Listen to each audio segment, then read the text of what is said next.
everyone to the December 19th, 2024 Poverty and Homelessness Board all-member meeting. My name is Shawn Murphy, and I am your chair. I'd like to welcome everyone. And as folks are doing an agenda review, I'd like to do an acknowledgement of 3 members that will be leaving us this term. And the one just sat down, Mayor Venice.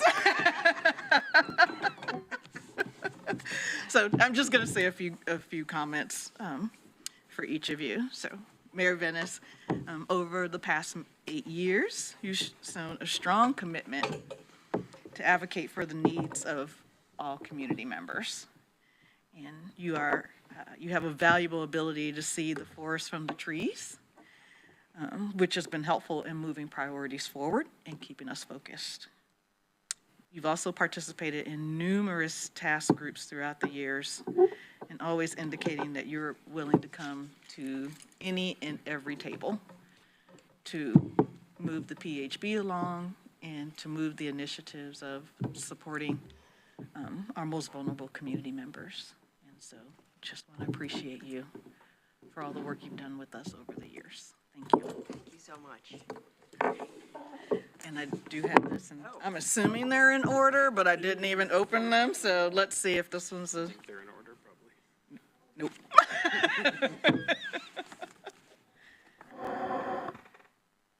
Yes, there we go. So I just want to thank you for that. It has been, a pleasure and an honor and a great learning curve to serve on the PHB over the 8 years. So I really appreciate the work of this body and have appreciated being a part of it. Thank you so much. And next is Dr. Foster. And Dr. Foster, your passion to serve those who are unhoused, and particularly those who are struggling with medical issues, has been instrumental, not only in the creation of additional medical respite sheltering options in the community, but also for chairing the healthcare subcommittee of the PHB, and ensuring that, keeping in mind as we're working towards addressing issues, that we don't leave out that population of folks who are struggling with medical issues, because at some point in time we all age, and by the grace of the universe, we will also need those supports and many of the things that you are advocating for, just for the community at large in the future. And so we would like to appreciate you for your tireless work to connect behavioral and physical health care systems together, along with shelter and housing, to making sure that we have a continuum to serve our most vulnerable members. And is Dr. Foster up there? Foster's with us. All right, we will make sure we get that to him. And then last is Donna, who is also leaving us. And Donna is an amazing advocate for kids, youth, and families, served in the school district, and she has a strong ability to transfer the struggles of those she and her colleagues work with into needed policy and programmatic changes. And I want to appreciate Donna specifically for that she always reminds us that those that are living unhoused in our community, that they have had connections in the communities that they were living in before they lost their housing, and how important it is that as we're developing strategies that we think about that people want to stay close to their support system that they built over the years. And so I want to appreciate Donna for always bringing that to the forefront as we develop these plans. And we will make sure that we get that to Donna as well. So a quick round of applause for all of them. And wait a minute. Yep. With that, we're going to move to public comment.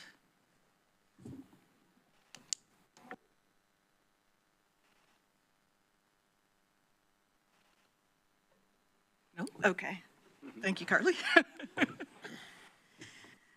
All right, so we now have the consent agenda. If you didn't have enough time before the meeting started, hopefully I talked enough to give you some time to review the consent agenda. So, do we have a motion from anyone? Move to approve the consent agenda. Thank you, Mayor Venice. I'll second. Thank you, Mateus, for a second. So the motion is there. Any discussion?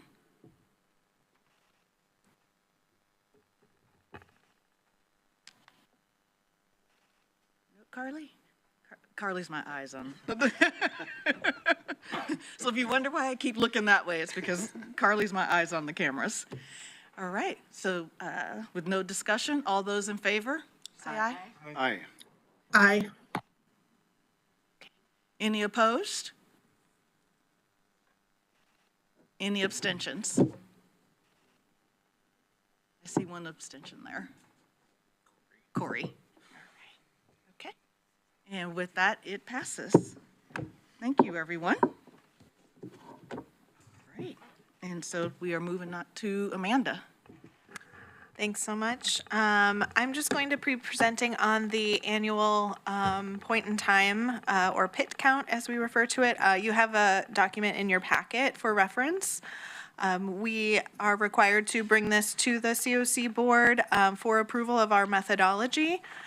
Most of you, I think, are somewhat familiar with the point in time count or have participated in the past, but for those who are maybe online or have not participated, the annual point in time count is required by us being a continuum of care. We are required to conduct a sheltered count annually of people experiencing homelessness who are sheltered, as well as a unsheltered count at least every other year.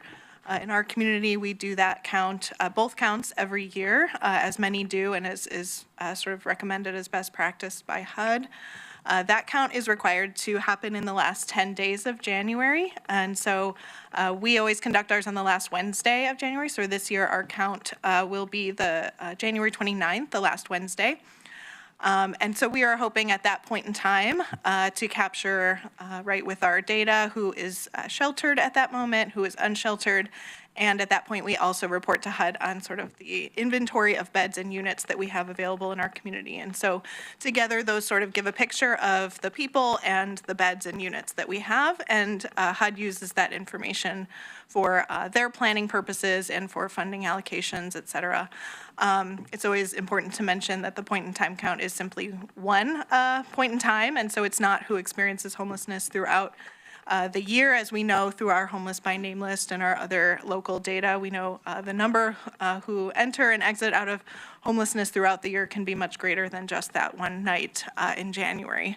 But it is a snapshot and our best bet of understanding who at that point is homeless. And so for the past few years, since 2021, our methodology has been a little bit different in that we have primarily used our Homeless Management Information System, or HMIS, as our primary data source. We have a pretty robust data system that includes, I think, over 200 projects at this point. And so we already capture a lot of the data around who might be experiencing homelessness at that point in time. So we sort of start with that data source, and then we do supplemental street outreach surveying to capture especially those who might not engage in any services, who might not have any entries in HMIS, and who really are not having that touch point at all in our system. And so our surveying efforts used to be sort of broadly based, and that was the primary source, and then we would supplement with HMIS, and we've sort of reversed that for the last few years because we know we have just much better data in HMIS to start with.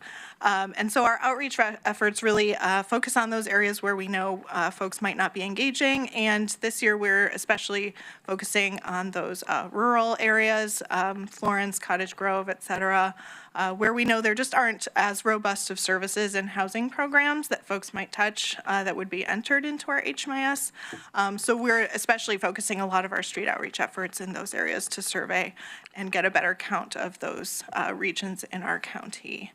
I think that's primarily the details of the methodology. Our count, again, happens on January 29th, but we are capturing who is experiencing homelessness on that night. So our actual counting and our surveying happens that Thursday following, asking where folks stayed the previous night.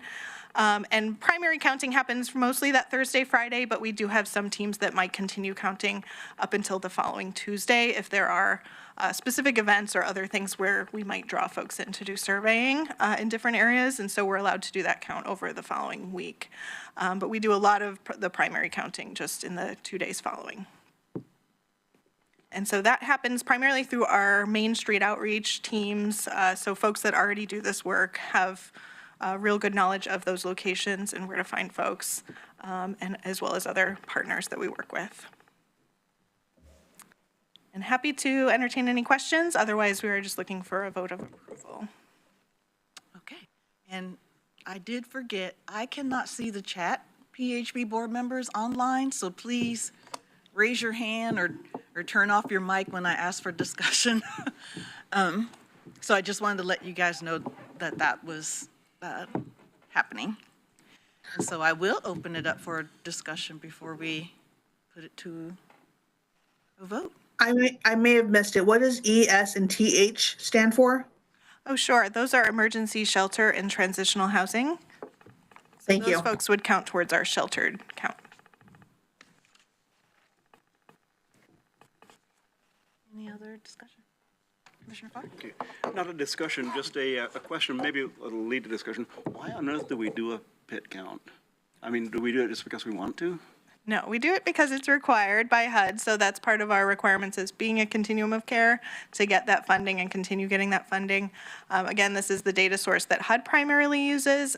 We obviously use other sources locally, like our Homeless by Name list, that are much more robust for local planning, but this is sort of a consistent way for HUD across the country to get a sort of consistent count from all COCs in the same way at the same time.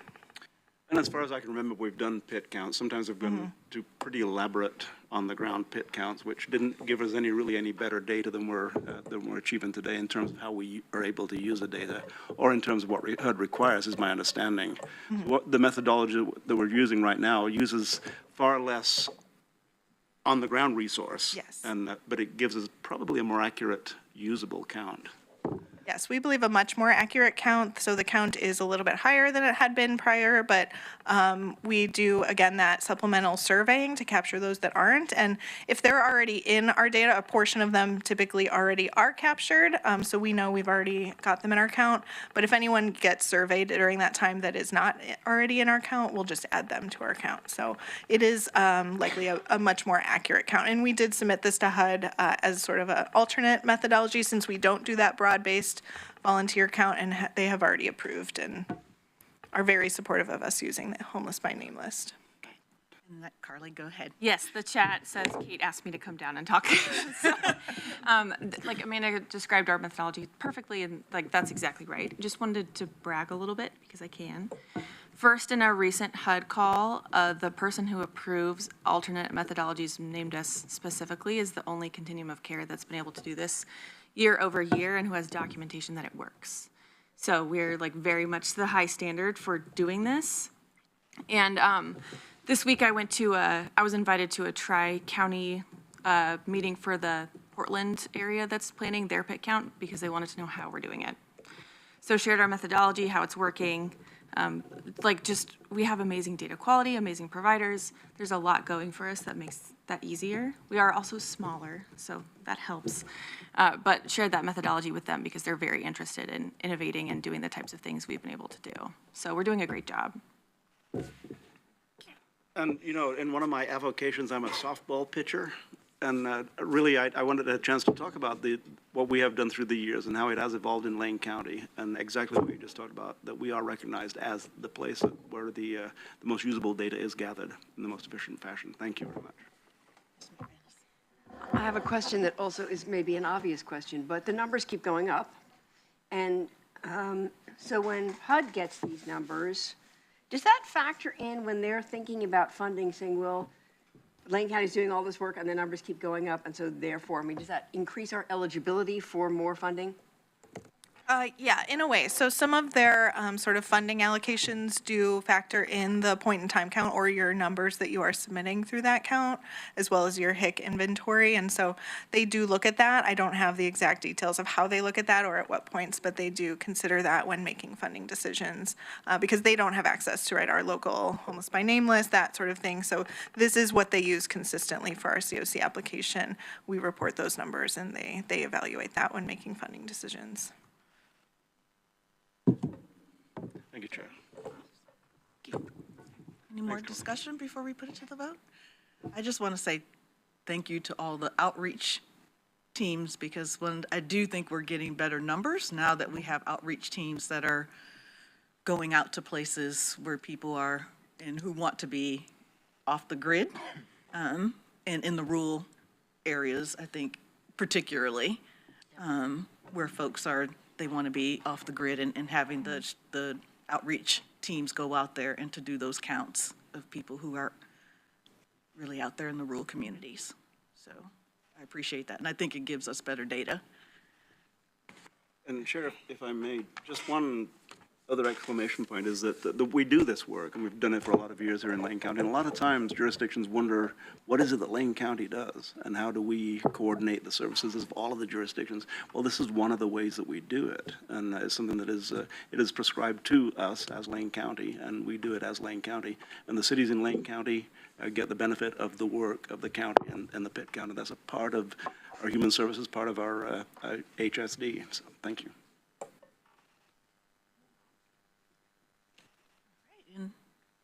If there's not anything else for discussion, would anybody like to entertain making a motion to? I motion. That? All right, Mateus? I'll second. And second? All right. All those in favor? Aye. Any opposed? And any abstentions? See one abstention.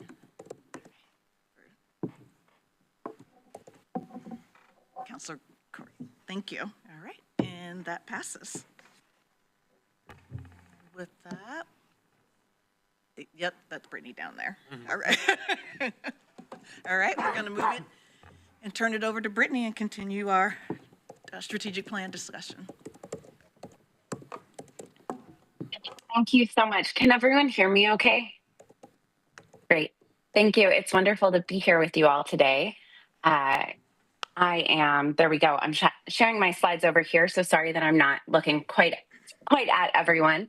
I want to refresh before we dive into debrief our most recent strategic planning work group conversation and the work done in between. I just want to ground us in some group agreements that I think have been helpful and needed along this process. So just sharing these on the screen and in the room. I will walk through them, but with a quieter voice, with the hopes that it gives folks a chance to reflect on which of these you may want to lean into or are called to hold on to today. So one of those is make space and take space. If you are used to taking a lot of space or sharing quite a bit in meetings, take a little space, and vice versa if that's not often your inclination. We're here trying to hold a belief in positive change together, as well as assume good intent. Some of that can come and be strengthened by practicing both and thinking, being aware of our intent, as well as the difference between our impact, that we're responsible for both. Listening to build mutual understanding, active listening, amplifying and listening carefully to people with lived experience is a critical value, I know, of this group. Accepting and expecting non-resolution is a tricky one for me, but has been important throughout the process. We also have oops, ouch, applause, and snaps as some shorthand so that with our limited time, we can keep moving. And with that, another quick one is Elmo, enough, let's move on. That's when we've gotten the essence of something and we know we'll move it forward outside of this meeting, but again, trying to make time for us to move forward together. So you're welcome to refer back to these as we need to throughout the meeting. I also want to share, as we're stepping into this process today, I I was reflecting on the system design clinic back in September. And as I was scrolling through the slides that the National Alliance to End Homelessness brought, I caught this one around systems change and the emotions we experience as human beings inside processes of change. And it's often grounding for me because when I am in the gray part of that arrow, the confusion, the anxiety, feeling a sense of loss of orientation as we're figuring out what's ahead, it's a reminder to me that we're about to turn the corner. And that's really where I feel like we are in this strategic planning process, is that we're finding our guardrails, our boundaries, the information that helps us get clear on the process moving forward, and we're just about to turn the bend toward envisioning what's ahead and integrating that so that we can restructure and prepare ourselves for the next 5 years of the Poverty and Homelessness Board strategic plan. So I want to recap a little bit. Building from our last meeting, we got into the different areas of work that we've heard members of the community say that we need the Poverty and Homelessness Board to show up to and provide leadership on. Those areas are shared here. I'm not going to go through them one by one. We did a little bit of that in our last meeting and convened a working group of board members and other members of the community, the Lane County team, to put our heads together to make sure we're all clear in building a shared understanding of what is within the power and influence of the PHB. As we get into drafting this strategic plan, we need those boundaries and guardrails to get clear. And so last week, that working group came together with exactly that question. What is within the power of the PHB and what is within the influence of the PHB? Using this map of different areas of work that encompasses all of the PHB's scope. And so that group had a fabulous conversation that I think shined a light on both areas where we need more clarity and where there's consensus and a strong sense of commitment to moving forward. So what I'm about to share with you is a screenshot of a database I've been keeping behind the scenes. I should have double checked, but I think I have 587 lines of data that is qualitative input direct from your voices of the community, of what folks have said is working, is not working, that folks hope to be doing together, that folks understand needs to change. So I kind of broke it out into strengths, weaknesses, opportunities, challenges, like a traditional SWOT analysis. But what you're going to see is just the screenshot from last week's input. I'm not sharing folks' words that they shared with me one-on-one, but this is just to give a little bit of a sense of where the conversation landed last week, which was that we have a good, strong sense that it is within our power to drive the community's work to prevent and end homelessness. But when it comes to defining what our influence is and how our power is connected at the PHB, or the PHB's power is connected to other governing structures, it's a little bit unclear to members of the board. And so today we're going to walk through. I'm going to pass the mic to Sean and Commissioner Farr to help us debrief from that meeting in a bit. And then James and Commissioner Farr are going to get us into a conversation about the governance structures. But I do want to share that's kind of where we landed. But along the way, this is your screenshot of all the data we've been collecting, marked by those different areas of work.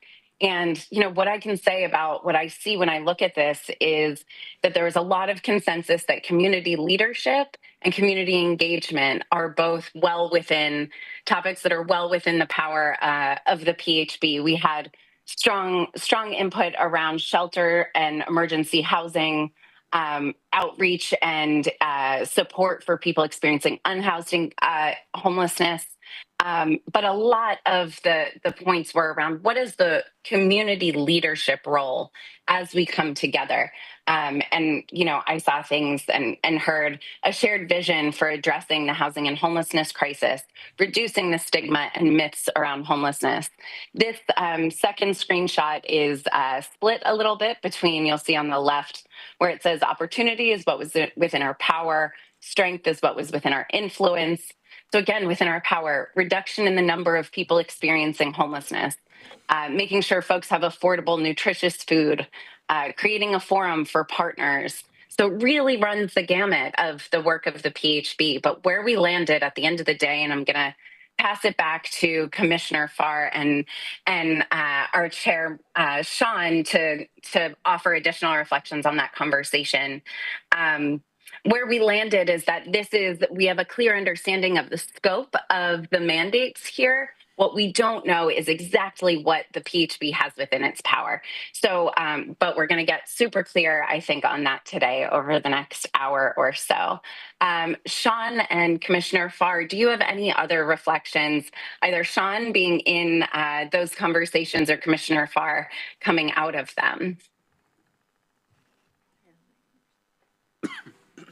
Well, where to start, really? We talked about governance, and the PHB. There's been a little bit of concern, I would say, that it is a county board, and that the Board of County Commissioners has a great deal of authority over the PHB. And my point is a reassurance that that's not the case. That the county board, the Board of County Commissioners, has never gone against any recommendation of the PHB in all of the years that I've been associated with it. And while, as Councillor, as Mike Fleck pointed out, he's not a member yet because the Board of Commissioners hasn't approved the action of the PHB. The fact is, it's de facto, and the Board of County Commissioners does not go against the recommendations of the PHB. Quite the contrary. The Board of County Commissioners often uses in its determination of our priorities, and when we discuss our strategic plan, the things that come specifically from the Poverty and Homelessness Board. And while I am the liaison, more or less, to the Board of County Commissioners from the PHB, I'm not the only one. Our entire Human Services Department carries the work of the PHB to the Board of County Commissioners. And as we do our strategic planning, the work here is integral. And the more direct this work is, and the more directly this body provides direction, the more the Board of County Commissioners will just continue in that direction. The Board of County Commissioners doesn't provide the scope of work the PHB. The PHB does its own and reports it to the Board of County Commissioners. It is simply the approving body, and that's only because of the nature of the way the statutory requirements of the board are. So really, if there's a concern that the Board of County Commissioners somehow has an overarching rule over the work of the PHB, I'm here to say that's not the case. That the fact is, as James and as all of the staff that you see around us, the entire staff of the our Human Services Department provides input from the PHB to the Board of County Commissioners. This is an important body. This is an important body in the county determining how we use the somewhat and really comparatively vast resources that we get to distribute throughout the county for the work of the PHB. So I'd love to entertain any questions on that, because I think that often the thought is, why would we do this work if it's the Board of County Commissioners? Well, the Board of County Commissioners cannot do its work without this body. So I just wanted to add, and I'll get you, Mayor Venice, that we also talked about the feedback loop over the years, and that when the PHB first started out, there was a closer connection and actually a cross-pollination of members between the HSC, the PHB, and the county commissioners. And so there was a feedback loop in that what we were creating as the PHB and what was taken to the county commissioners or the HSC and other entities, we had that feedback loop where it actually came back to us to say, PHB, this is how your strategic plan has been put into action. And that over the years, we have lost that feedback loop. So for the PHB, it feels like we create a strategic plan or we have an idea, and then it kind of goes off into the into the space, never to give feedback of what happened to that. And a lot of times things do happen with that, but it never gets back to us of this is how this was implemented whether it's with the county commissioners or whether how cities and towns and the plans that they come up with, that feedback loop doesn't get back, so it's not all tied together. And that's one of the pieces that we're missing in regards to the PHB, not having a clear understanding of what happens when we make recommendations or have a strategic plan. Is not that it's not being worked on, but there's not necessarily that loop back to say, this is how it's being worked on, and this is what is happening outside of here, and that we have to get back to that too if we really want that transparency and people to see that transparency. Yes, Mayor. I really want to thank you for that. And I brought this up a couple of times because we did all this work about last year envisioning the role of PHB with respect to the HSC. Would we combine them into one body? Would we retain them as two separate bodies? How do they relate to each other? And so the Board of Commissioners adopted that in February. And so I guess my question is, you know, among the things that revised charter says is that the PHB will develop a strategic plan and invite HSC members to participate fully in the development process. So I'm not consciously aware of how that's played out in 2024, and so maybe you can elucidate that. That the PHB will provide feedback on the HSC annual policy agenda, and I don't know that we've ever reviewed the policy agenda at the HSC policy agenda at the PHB. That third, will engage the HSC in identified activities to progress the HSC policy agenda. Again, I don't think we've ever in 2024 made that loop.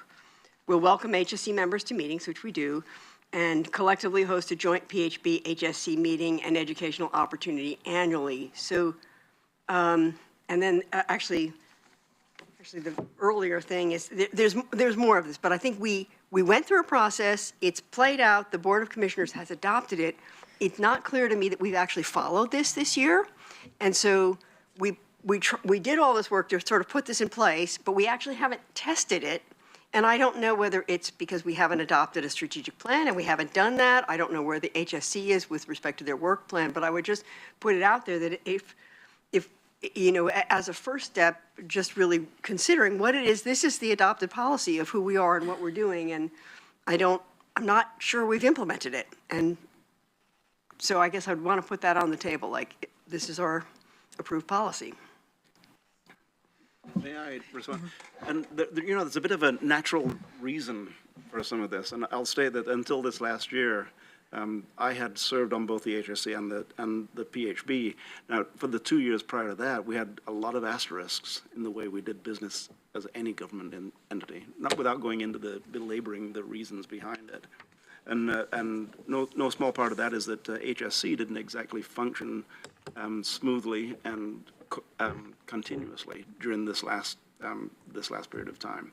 They didn't meet on a regular basis, for instance. So I think Mayor Vinnis, we are finding our way right now as to how we can congeal that. Is that the right word? Yeah, I'm going to use the word congeal. Congeal that into a working system that when you and I are gone, and when all of us sitting around this table are gone, it will still work. In fact, it will work better because it's a system that's in place. Yeah, my only point is we're addressing now what we have the authority to do, and we have documented this, and it is approved policy. And so that should be our starting place. Spot on, Mayor. And, you know, I'll remind also that the HSC created the Poverty and Homelessness Board. It was it took out of the component pieces that the HSC was doing some of, and some things that we perceived, the HSC at the time perceived as that board that could be more broad in its approach, created the HSC to be statutory, the CFC and the CAA, but also to do more things beyond that. And I think that's your dream, Mayor Vinnis, and I think I've been witnessing your dream for more than just this 8 years. Yeah. And we have a couple of folks out there who have their hand up, and I will say as the chair, Mayor Vinnis, it was my assumption, and then I'm going to asterisk that with, you know, what happens when you assume, but that what we adopted as part of 2024 would be added into our strategic plan, so that all of this would be melded together and we would be able to move forward with the HSC and everybody in alignment, that we were all on the same page. And I'm just going to go in order. I see Counselor Ridley, and then Debbie, and then my old eyes cannot see the last one. Thank you. Corey Rodley, she, her, City of Springfield, City Council. And I am also on the Human Services Commission, and I'm the current and hopefully outgoing chair of the Human Services Commission, because I've been the vice chair for 2 years. And I really appreciate Mayor Venus sort of pointing out the process that we went through to clarify these pieces. And you're absolutely right. We haven't got to the implementation yet, but we really, I mean, it was kind of a little bit of a painful process as we worked through that for a couple of years to figure out what each thing did. And I also really appreciate the chair's point of view, because I think that echoes what we're thinking in the Human Services Commission, that this work plan that is happening with the Poverty and Homelessness Board is going to help to bring us into how do we really implement the joint meetings? How do we start to really meld together the policy work and the funding advocacy that's happening at the Human Services Commission level with the sort of strategies and objectives and goals that are coming out of the PHB. So I think that we're not there yet, which is what's kind of coming up in this conversation. And exactly like Mayor Venus said, we've laid the foundation for where we think it needs to go. We just have to figure out how to make that happen. And maybe that's a role for, I know there's been, we've added James to the team, and, Kate's moved into a different role. So maybe that's a role, a little bit of a staff role to help us, like, once this work plan is ready, to figure out how to, like, implement it in terms of our meetings and getting more connection together between the two. Thank you.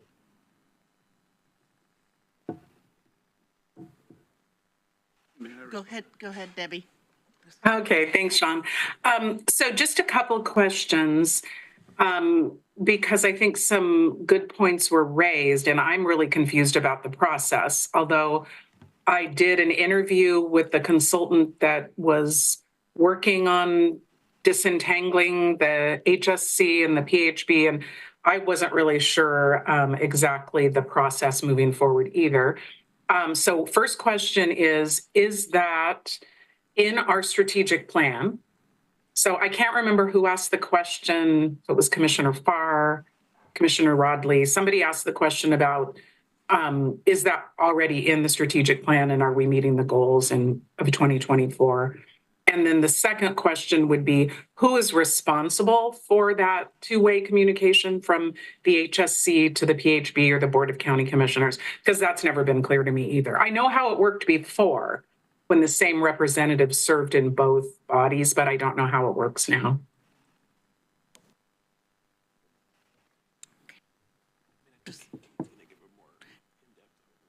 Is there somebody on staff that can answer that question? Yeah, I think Kate? I know Kate's planning on covering HSC stuff in more detail, so I don't know if we want to jump to her to respond to that. Yeah, I'm happy to. And Chair Rodley, thank you for sharing your thoughts. I think what is key is this strategic plan that we are developing for the Poverty and Homelessness Board is an extraordinarily important fulcrum to move forward. And that's been the focus of the Poverty and Homelessness Board, which has meant there just hasn't been time to be able to move as greatly into the kind of collaborative role that was planned for the HSC and the PHB. We have had Brittany go to the HSC and collect feedback, as well as been able to invite HSC members, and really appreciate Chair Rodley being here, and she's attended previous meetings as well. And the other piece is the strategic planning process has been incredibly helpful in informing, a number of things as we're working on creating a formal document. And so the process that we've been going through helped to inform the HSC policy agenda that was just adopted last month. And so, that's part of what I wanted to share today is what is that policy agenda. And so I think part of it is that, we're just still catching up in that things just don't move very quickly. And that the Poverty and Homelessness Board in particular has been, very focused and appropriately focused on creating that strategic plan, because we haven't had a strategic plan since the middle of 2023. And so we haven't had that guide. And frankly, I think we're all feeling it. And so putting that strategic plan in place is paramount for us to be able to move forward in all the other implementation needs that we have. I appreciate your question, Debbie, regarding who is that liaison. And I do see myself in that role, and will continue to serve in that role until we have someone who may sit on the PHB as well as the HSC. And that, of course, is up to the jurisdictions if we have that synchronicity. And sometimes we do, and sometimes, unfortunately, we don't.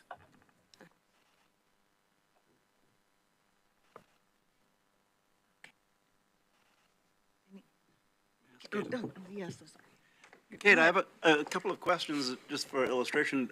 About how many FTEs do you have in our Human Services division? Do you have that off the top of your head? In the division as a whole, we have 62 individuals. That's a lot of folks in the division.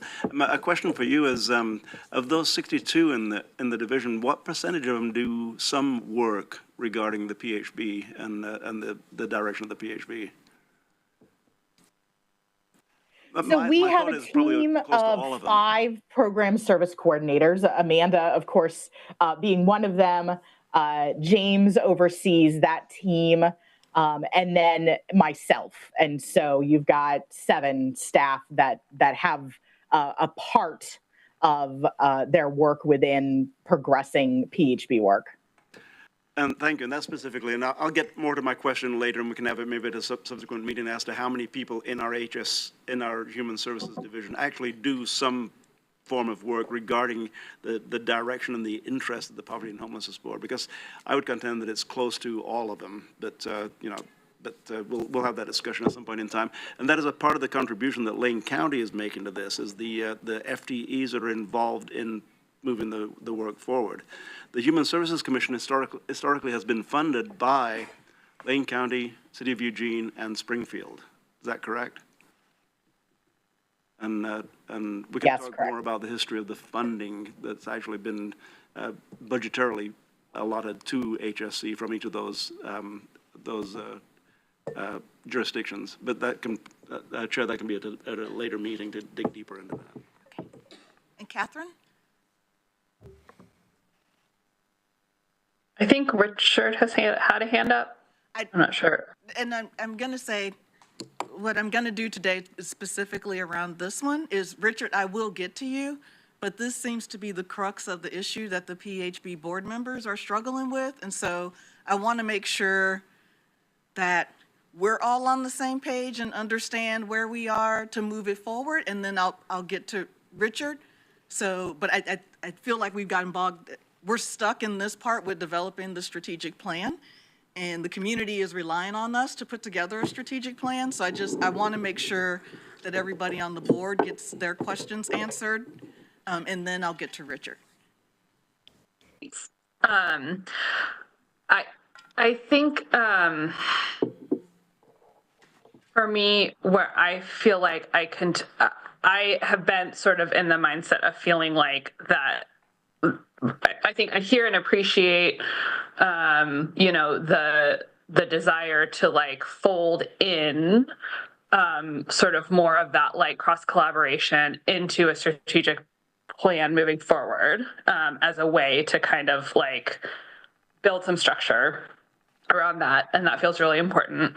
And I think that where I feel like I keep getting stuck as we're having the conversations aside from that with the strategic plan is feeling, I think, still not feeling clear. Like, and maybe it feels sort of absurd to like say this after the last couple years, and I've been on this journey the whole time, and still feel like in terms of decision-making responsibility that it's like there are things in, and I think this has become, before I was kind of like, well, maybe this is just me.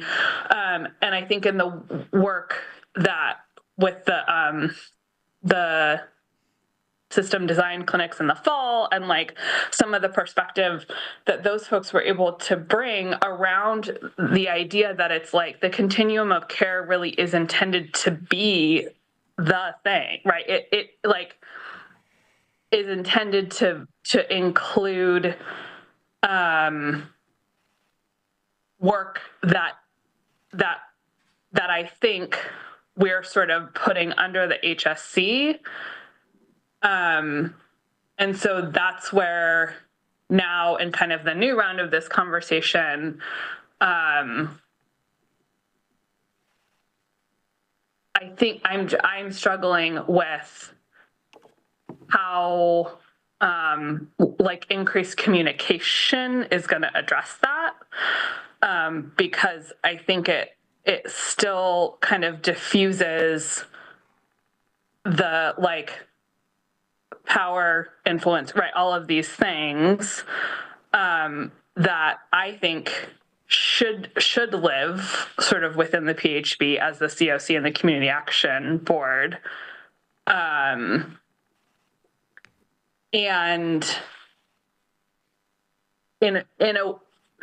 just in a way that I think makes it more complex and hard and weird for everyone to navigate, in terms of like what sort of, just what conversations are happening where, what is actual, who has like final decision making on things, and different funding streams and all of that stuff just still feels confusing to me. And I don't know that I feel like a place where just having information sharing across those is gonna like solve or address that.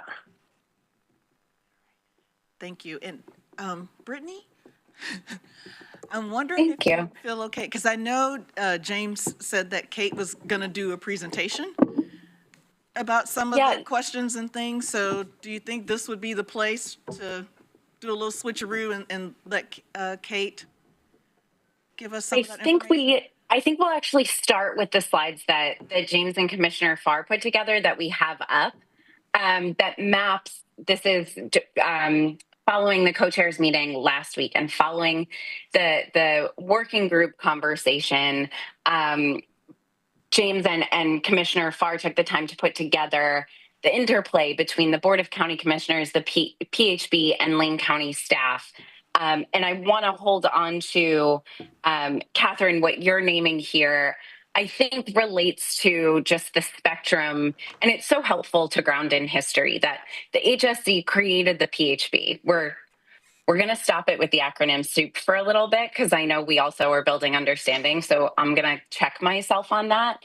But I want to be mindful as we walk through this and into the Human Services Commission bylaws and mandate, that we are looking at how do we govern and responsibly lead and manage the resources of the Community Action Agency program, which is the Community Services Block Grant, the Continuum of Care program, which is HUD's homeless service funding, the Emergency Solutions Grant, which is also a part of HUD's homeless service funding, oh man, I'm missing one there, aren't I? No, those are our three. We also have the HSC, the Human Services Commission, funding itself at play. And so those are the four pots of funding that we're governing around. Some of what's shared here and what we'll dig into are the priorities and requirements set by other systems. Those funding streams come through the state and through HUD. I know EO funding has often factored into the PHB's work through the MAC groups. It's tangential, it's kind of related.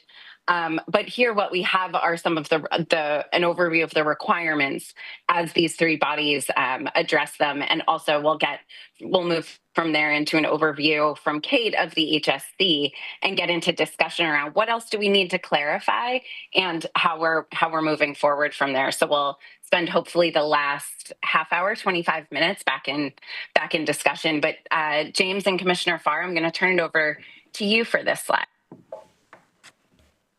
Thanks, Brittany.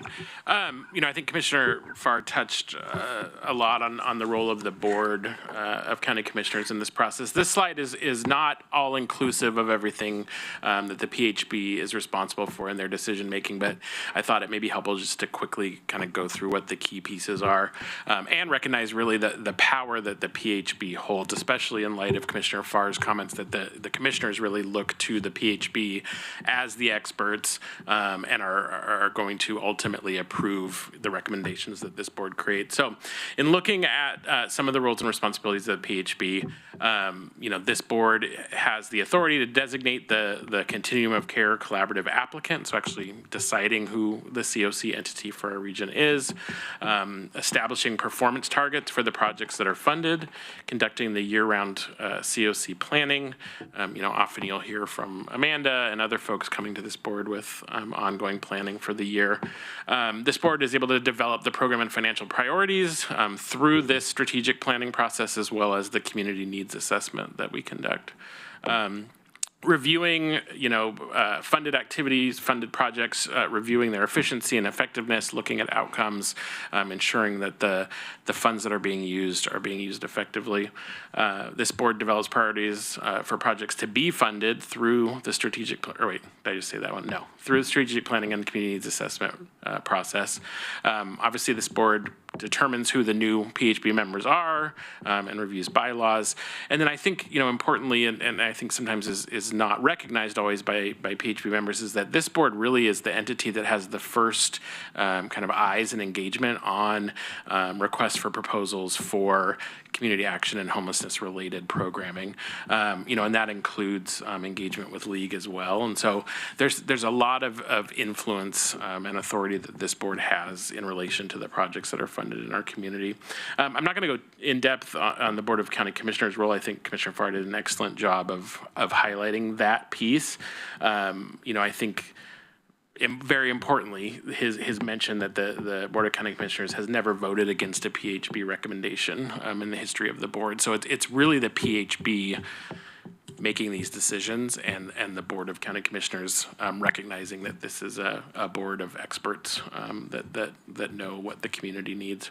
In looking at the role of Lane County staff, again, has been touched on a little bit, but Lane County staff's role is really to, act as that kind of moving things forward. So moving the recommendations of the PHB forward, being that conduit to the Board of County Commissioners. In addition, providing administrative support to this meeting, to committee meetings, as capacity allows. I think, we have seen, staffing challenges across the board in our community, and we can't always dedicate staff to every activity, but are going to do that when we're able. Staff provide technical assistance and training to PHB members. I know, we've often heard, again, from Amanda, from Carly, from staff that are doing the work on the ground, and they help to provide that information to this entity. Lane County staff facilitate the request for proposal, the RFP process, as well as the contracting process. So once a project has been determined that they're going to be funded, Lane County staff work to get that contract executed. And then additionally facilitating the strategic plan and community needs assessment process.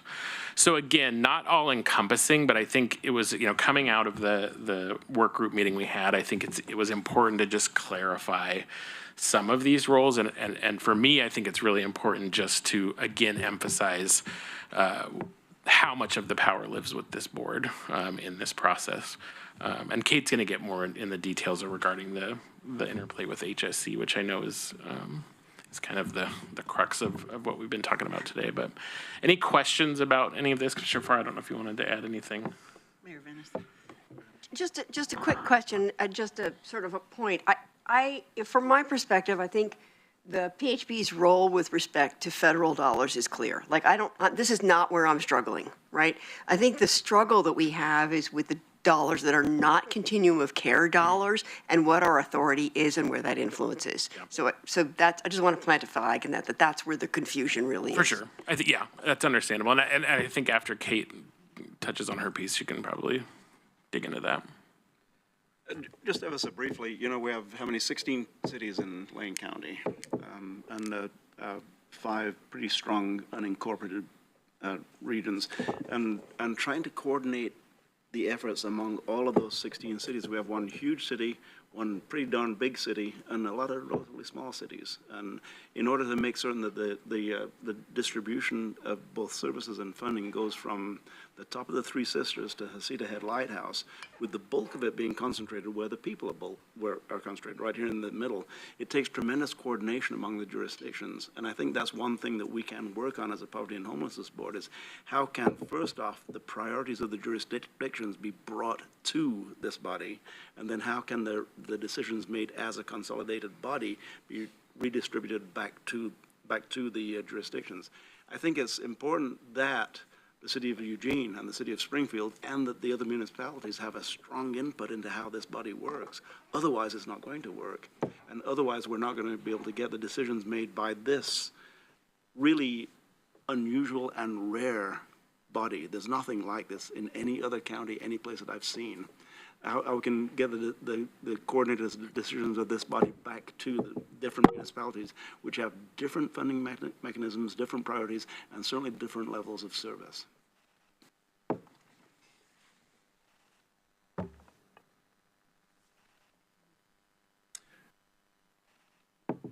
If I may, Commissioner Farr, I think just to add a layer onto that, I think some of the language you used is oriented toward the government bodies of those regions and cities, of the unincorporated areas, engagement with unincorporated areas, as well as engagement with the 16 municipalities directly. Complicating, but I think speaking to the beauty and the rarity of this body, but complicating it is that as a continuum of care, there's also responsibility to the advocates and members of the community and holding space for tensions and problem solving as a regional body and as a regional group and continuum of care. And so, yes, the connections between government and also how do we support government in its role with community engagement and making sure that the voices of historically marginalized communities and people with lived experience of homelessness in particular are really guiding policy and decision making. And I know, folks, that we're sketching out such a broad mandate of the PHB, but I think what's happening here is the board, I always say that you can't empower someone else. You can stand in the way of someone recognizing their own power and you can disrupt that. But I think members of the board are coming to understand, wow, what I'm seeing is that there's a lot within reach here. It's a matter of how we organize ourselves and step into that. And I am here to support you with a strategic plan that reflects that. What we're doing today is making sure we're guiding and building a shared sense of where we are so we can launch from here. And so with that, if there aren't any questions in the room, I'll turn it over to Kate to get us into the Human Services Commission bylaws. And this is just an excerpt from them. I know Kate may go broader than what's here. Thank you. And actually, if I can share my screen, I think the first thing that I want to offer is that we haven't had, as the PHB itself, a great deal of opportunity to weigh in on funding because the core funding beyond continuum of care, which historically has been renewed annually, was allocated back in 2020. And in some cases, it was just recently reallocated. And in most of the cases, it won't be reallocated until the strategic plan is created and we can move forward. And so for most of the programs, the tool that was used to prioritize what was funded was the 2016 to 2021 PHB strategic plan. And those have been steadfast programs for the last, it could go up to last 5 years. And so there hasn't been a significant opportunity to be able to kind of re-identify the priorities of programs because those contracts lasted for a long time, and we need to make sure that we have a strategic plan in order to be able to prioritize. And so while, for myself, I think, gosh, there was a lot of money coming in the last few years. It was COVID money, and COVID money didn't go through Poverty and Homelessness Board. And then there was the executive order money, and the executive order money, it went through the MAC strategic plan that was created, which again didn't go through the Poverty and Homelessness Board. And so I think there's a bit of a challenge in that the PHB sees that there's been a significant investment and that the influence over that investment has not been as strong as may be desired. And so the opportunity with strategic plan is immense because it creates that opportunity to be able to identify, how as a community do we want to prioritize the dollars underneath the PHB umbrella, like Brittany's identified. And so I want to share my screen firstly. And these are the dollars. So Community Service Block Grant, which is federal, Emergency Solutions Grant, which is also federal, Continuum of Care, federal, and then Emergency Housing Assistance, State Housing Assistance Program, and document recording fees. And these last three are state funds that go through community action agencies. And these funds, particularly ESG, CSBG, EHA, SHAP, and the document recording fees, those funds have been allocated to programs for an extended period of time. And those contracts are coming close to needing to be reallocated through a request for proposal process. And so that's why this strategic plan is so important. And when previous allocation decisions have been made, they've been based off of the tools that have been created via the Poverty and Homelessness Board. So we had the longer term Poverty and Homelessness Board strategic plan from 2016 to 2021. And then we also did a shorter strategic plan it was about a year and a half was the length of that plan. And then we turned to the updated efforts that we're in now to create a new strategic plan. Funding for Community Service Block Grant and EHA in particular, which focuses on community action, was very much led by the most updated community needs assessment.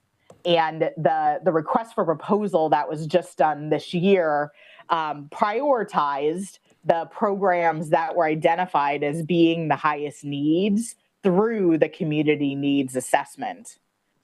And then the continuum of care priorities, which are, those are done annually, at least up until this point.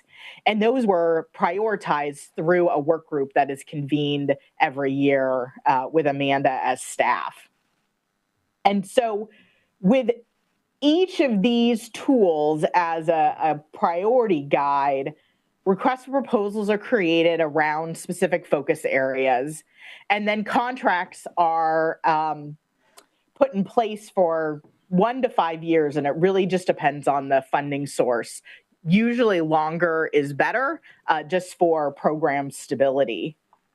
When we do the request for proposal process, as James mentioned, Poverty and Homelessness Board members are prioritized to be a part of the request for proposal committee. And enormous thanks to those of you who have been a part of those committees. And for those who are newer to the board, the asks will start coming. The only caveat there is conflict of interest does occur. And so, of course, if that's the case, you may not be able to be involved with an emergency shelter request for proposal if you're an emergency shelter provider, for example. And then funding is allocated to programs for an extended period of time. And so it means that while we're allocating funds on, an annual basis, the contract is in place for a longer period of time. And so the opportunity to influence funding is not on an annual basis when it comes to these different funding sources, COC being the exception. So then we have the Human Services Commission funding. And as was mentioned earlier, it's a conglomeration of Lane County, the City of Eugene, and City of Springfield funds. And those funds are prioritized by the Human Services Commission members who, the vast majority are elected officials. We do have one member right now who's on the City of Eugene Budget Committee. But the funding is allocated based on a percentage being provided to certain focus areas. So for example, 30% of the available Human Services Commission fund would go to emergency shelter. 40% would go to permanent supported housing, for example. And so the HSC members identify how they'd like to see those percentages allocated out, and often utilize kind of the percentage from the previous year. And so sharing the needs is important. And I think that, firstly, with the Human Services Commission, there is public testimony, and that's open to anyone. And then what will be extraordinarily helpful is when the Poverty and Homelessness Board has a strategic plan, that will help to inform the Human Services Commission members as well. Seeing, the number one priority, for example, might be emergency shelter. And so the Human Services Commission might choose to allocate a greater amount of funding to emergency shelter and reduce the amount of funding available to community action programs, for example. And so that also is a really valuable and important lever to help inform the HSC of their decisions. We could, at some point through the Poverty and Homelessness Board, also, provide recommendations as to, where the PHB would like to see, dollars allocated, or the lower priority, and that's something that could absolutely be done in the future, especially if it seems like there's an overwhelming challenge that requires additional funding, and there's an interest in moving funding away from a certain focus. So I did want to share the Human Services Commission policy agenda that was adopted last month. And it had two key focus areas, and those areas were identified as key priorities for all three of the jurisdictions. It included funding the Behavioral Health Stabilization Center, which Lane County has been working on and just recently partnered with Peace Health to identify land. And then the other was an expansion of shelter funding program scope at the state level. And so, as some might be aware, right now there is a narrow definition of what emergency shelter can be.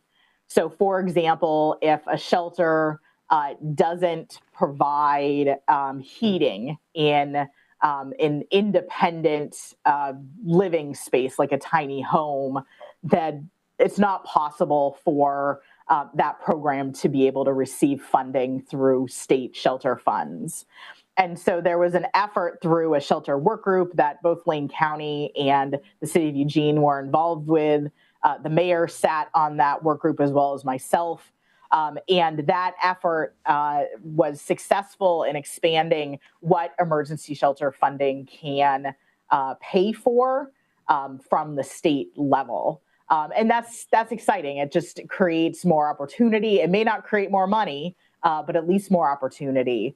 And so that's where the HSC can collectively come together to advocate in the legislature. And the next meeting, there's an opportunity to have a conversation with the HSC as to whether they'd like to make an ask to the PHB around specific advocacy at the state level. And part of this is just exercising muscles, because whether it's the HSC or the PHB, there hasn't been a lot of collective advocacy work. I believe each of you do advocacy work, which is invaluable, but as a group, I don't think there has been a great deal. And so how do we as a collective between the HSC and the PHB exercise that opportunity for advocacy at all levels? And then there was a question earlier regarding, what is really important that the strategic plan have in it. I feel like I put a lot of eggs in this strategic plan basket because it is incredibly important. And so as Brittany's thinking about what the draft looks like, having short and long-term action items is going to be incredibly important so that we can track and work toward focus areas with differing lengths of time and break down, challenging issues into short-term bites that are more realistic. Advocacy needs are going to be a key part of that, which will help inform the HSC. We also need to make sure that we have priorities related to existing programs, gaps within existing programs, and I hear about that a lot from our agencies. Priorities related to what new programs are needed, and we know that there absolutely are very large gaps related to programming needs, and then also systemic changes, and so that will all be a part of the plan. Training opportunities as well, because we know that they're plentiful, where there could be ways to increase public-private collaboration opportunities. And, part of that is looking at, how we engage with the Chamber's Act Now efforts. A number of us just came from a meeting there. And a key part of the Chamber's efforts is just lifting up what the Poverty and Homelessness Board is doing. And so our strategic plan is going to be our guide to be able to create our pathways. And lastly, really thinking about what is the public statement regarding what the PHB will focus on and seek to fund. And that public statement is our strategic plan. It's the PHB saying to the world, like, these are the key next steps that we're going to take and really focus on. And it's important because in order to have a plan, we need to have, an understanding of what we're actually, working to achieve. And so, just really appreciate all of you being a part of this process and, asking these challenging questions, because the fact is we haven't had a strategic plan in quite a while, and it shows. And so this is, a great way to start grappling with, many of the things that have had a light shown on them through COVID. And how do we move forward, recognizing we can't do everything for everybody at the same time? Any questions? Yes, Mary Venice. Hi, Kate. Lucy Venice. I so appreciate the outline that I really appreciate the clarity that you've just laid out for us. But I still have a point of confusion. So, in your early slide, you made this really helpful comment about the COVID money and the all-in money kind of went through a different process, so it didn't come through the PHB. The EHA and the SHAP funds and the document recording funds, those also don't come through the PHB, right? Those also are on a separate separate process? No, those do go through the PHB. They're community action funds. Okay, so they come through us. Okay, thank you. So in the event that with the recommendations from the state sustainable shelter work group, opening up the door that the eligibility for our safe sleep sites, vehicular sites, for funding. So again, that if that, you know, if the legislature adopts those recommendations, it gets inserted into the state's budget, that would also come back through the PHB, that would be incorporated into the PHB's sort of thinking about how does this, how the PHB would weigh in and bring that to the HSC also? Yeah, it's a great question, Mayor. At this point, I don't know. In that I'm not clear on whether the state's gonna keep the executive order work going through the MAC, or if they're going to have it go through the PHB. And on some level, we might need to determine that as a community and then propose it to the state. And part of that is needing to understand what their process is going to be around the regional coordination conversation. Yeah, that actually makes total sense to me. And I think, you know, as we sort of grapple with this sense of, based on the workshops in September, that when we're talking about our collective work, that we're talking not just about continuum of care dollars, but that continuum is everything that includes everything that isn't continuum of care dollars, as well as those that are. That's in that the strategic plan needs to encompass all of that for us. And so that just the information flow alone around the, you know, something like the possible state funds or existing state funds, that we see that as part of the whole package will be really, really helpful for, I think, this body to sort of see. And I understand that's where you're going. I'm just having to say it out loud for myself so it sinks into my own thinking about this. So thank you. You're saying out loud benefited everybody. Thank you. That was really helpful. Thank you, Mayor Venice. Are there any other burning clarifying questions before we step into our next discussion question? Thank you so much, Kate. That was super helpful. Okay. I'm not seeing. Okay.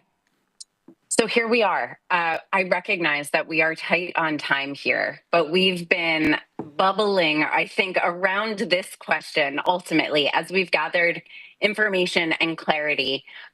We're ultimately working on what is within reach for us in the next 2 years. What is that going to look and feel like? What is our governance? What is our decision making going to look and feel like 5 years from now? This is the goal setting. This is not all of it, but this helps me get a sense of the direction that you as board members want to point the community in through your leadership and how you show up together over the next 5 years that this strategic plan can reach. And so that's the question I'm going to hold for us. I am going to ask that we're concise and sharp and to the point about what you hope this looks like, feels like, is in the next 2 and 5 years. I want to ask Richard, I know Sean mentioned earlier that we're deep in board member conversations. If you could offer your contribution in the chat or via email, we can add it to public comment at the head of our next meeting here today. I want to make space for that as well. But here's our question at hand. In the next 2 and 5 years, what do you want to improve about PHB governance and leadership? What are your hopes? And I just want to also encourage folks who haven't been as active in the discussion to jump in. You can be short and sweet. That still counts. We want to hear your voices. But I may also say, Mayor Venice, this is your last opportunity. So. Brittany, I think I just wanted to point out, because the one thing I got from this discussion is while the PHB might not have control of all of the funding, us not having a strategic plan means there is no plan, particularly when money is coming and decisions are being made. So I think partly for me is that the importance of us having a strategic plan, because that influences things that might not be over our purview when decisions are being made. So the all-in funding and the MAC group and the HSC, all of those things are dependent on us having a vision of what we need in our community and having that written down.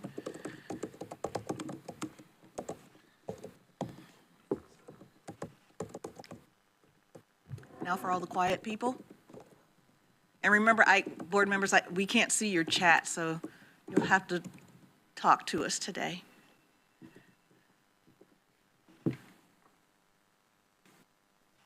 I've not been a quiet person, but I'll just jump in because I think I'm actually very hopeful after this conversation. I think it's been really, really helpful, and I think what we're looking for is that I want the PHB to have this sort of global perspective of all of the possibilities, all of the funding streams, and that as we're making recommendations on priorities, that we see the whole picture. And so there's a part of me that feels that we haven't seen the whole picture, partly because we don't have a strategic plan, partly because of the way some funds have come in and they haven't come through us. So I'm looking for that process, and certainly looking for that sense that it is a two-way street, because it is still the county that has the oversight over this. At the end of the day, the county is collecting the data. It is the county that is managing this process, and yet, as Commissioner Farr has pointed out, and as I've pointed out many times, the city of Eugene is also doing work independently. And so, for us as a community agency to be really reflecting the whole community and really reflecting the sort of whole range of options, so that as we're making strategic plans, we have the full perspective. And then it's clear if there are gaps that are not covered within the PHB and the city is doing it independently, how that relates to this other picture. Catherine?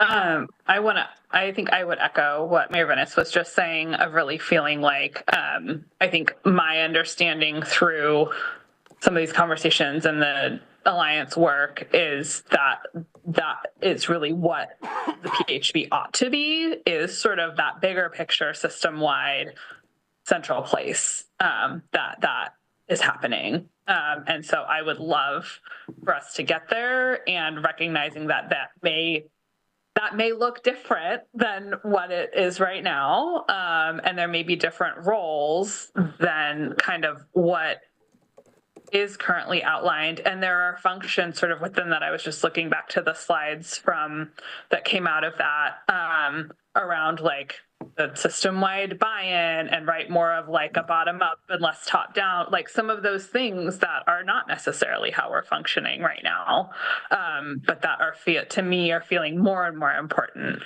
as we're starting to look forward and think about where are we trying to get to and what do we want that to look like. Any other comments? Brittany, did we get as far as you wanted us to get? So I turn it over to the committee updates. We really did. As you bridge into committee updates, and Catherine, I want to thank you for that framing, that things may look different than they do right now.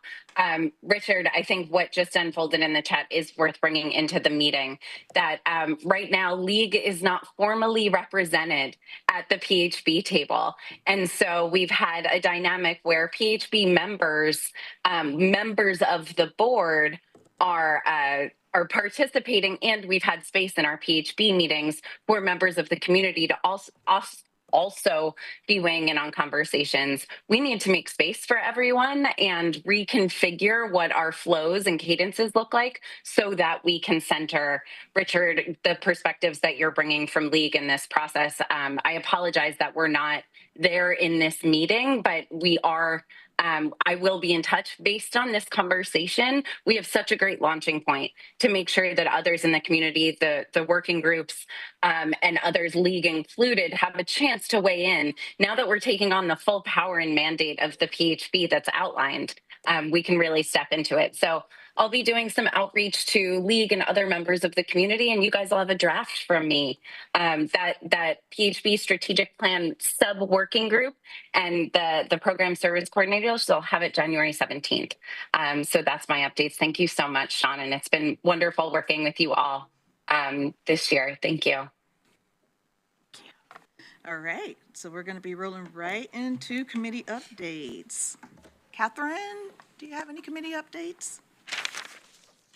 Yep, I think just real quick, we are super close. Actually, we're voting by email right now as we speak today to updating and approving written standards for a coordinated entry system, which is super exciting and kind of accumulation of a lot of work that's been happening, and looking forward are going to be focusing, I think, quite a bit on alignment with some of the youth demonstration programs and coordinated entry system process, as well as DV system integration, and just kind of how folks connect into services there. And we've got some new committee members that will be coming to y'all next month, hopefully, for approval. And I also, this month was my last month as chair of the committee, so in January we'll be voting in a new person in that role. I'll be staying on the committee, but just not in that capacity. Thank you. And Maria, you're covering for Dr. Willie? Yes, thank you. So for the health committee, right now we are sort of in transition with membership.